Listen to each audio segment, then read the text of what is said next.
Hello again. It's been a little while since I did a what sold video, but for this one I'm not going to go through everything that sold. I'm just going to highlight the things that I think you will find most interesting for about the past month and a half or so. Without any ado, let's jump into it. Now the first thing I sold, I picked this up at auction. It's a Jaws Maniacs movie figure. It was interesting to me because I'd never seen anything like it. It blew my mind that it would go for so much. I paid $90 for it, again, at auction, and I ended up selling it for $224.99. And that was despite the fact that there were some pieces on the inside that looked like they'd kind of broken away. But that's what I sold it for, and after shipping and everything, I goofed on the shipping. Oh no! It only calculated out $17, and it was really like 33, but I still made a profit of $73.86. The next item is also a toy. It's this Bleeding Edge Begoths doll, Infinity Abyss. Now, if you don't know, horror sells well. Bought this doll for $15, sold it for $200 and plus shipping, and after profit was $149.52. So it was an excellent pickup.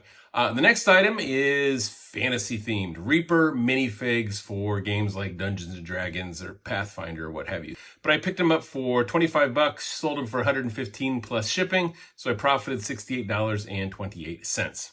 The next one, electronics, is a Technics turntable SLQL1. I picked this up at auction. Always a little leery about buying turntables because they're really finicky. And if you can't test it out, it might not work. But I was okay going with this one. I paid $54. Fortunately, it did work. Sold it for $125 plus shipping. Made $47.40. So that was kind of a risky $47 with the finicky turntables, but there we are. Now, the other one that we got up next is the second doll, the Bleeding Edge Goth Lolita Sun. Again, paid for the same as the other one, $15. Sold it for $169.99 plus shipping, but I ended up calculating it a little wrong and when I put in the dimensions for what it would cost to ship it. And so I only made $118.21 on this doll. All right, so the next item is this KitchenAid mixer. If you do not know about KitchenAid mixers, they can go for nice money. They are regularly at the thrift stores. They are regularly at auction. The game is just being able to buy them at an appropriate price because sometimes they can be kind of expensive. So there's the tilt head that usually goes for maybe $100 to $150, maybe $200 depending on the color. And then there's the stand ones where you have to crank the bowl up and down. Those go for more money. Those are the ones you really want to find. And I've learned a lot about how to fix them up now. So I picked this one up on Bainbridge Island at their big sale that they have every year for $10 because it said it didn't work exactly right, that when you turned it on it might be 20 seconds before it would go, or you'd have to thunk it or give it a knock to make it start up. And I think I knew what was wrong with it. I thought this is probably a bad speed board.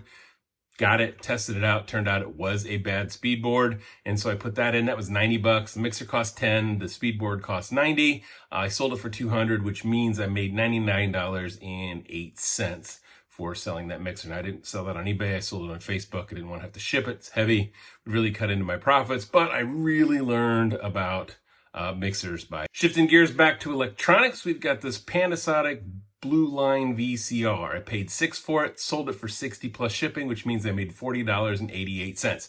There can be money in VCRs. People want this old technology. You've got to look at the brands though. Panasonic is a great brand, and you'll see these Blue Line ones. They literally have a blue line on them. They go for decent $50, $60, $70 depending on the model. You're also looking for Sony. Emerson, not so much. So you just gotta take a look at what brand you've got and make sure you're picking it up at a good price. I picked this one up for $6, so it was in good shape there. Then we've got this HP 8600 printer. Over the years, I've probably sold 30 of these. And I picked this one up for $25 and sold it for $159.99 plus shipping. I won't pay more than $40 for them, is my general rule. And the profit, by the way, was $107.97. Next one we got, I picked that printer up from off of Facebook Marketplace.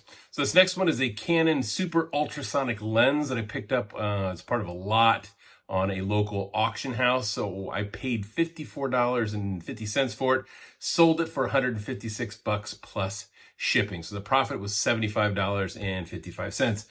And then the final one is this iPhone 11. I paid $0 for it, sold it for $100. So profit after all the fees was $84.74. It was a local pickup. And the reason I paid nothing for it is because we've gotten to know some ladies that run one of the local auctions around here. And we bought enough stuff there that we've just gotten friendly with them. And they don't like to mess with all of the electronics they get. So sometimes laptops or phones and iPads, they just want to get them gone, and they'll sell them to us directly. And this time when we were picking some stuff up, they're like, hey, we don't even want to mess with these. Here, just take these. She gave me some iPods and some iPhones and didn't know if they worked or not. This one worked great. It was unlocked. Was able to flip it and make $85, and it sold within a day. So it was a good flip. So those are the flips that I thought would be interesting to you over the last month and a half. There's all the usual boring stuff like ink, but these are the highlights. So until next time, happy thrifting.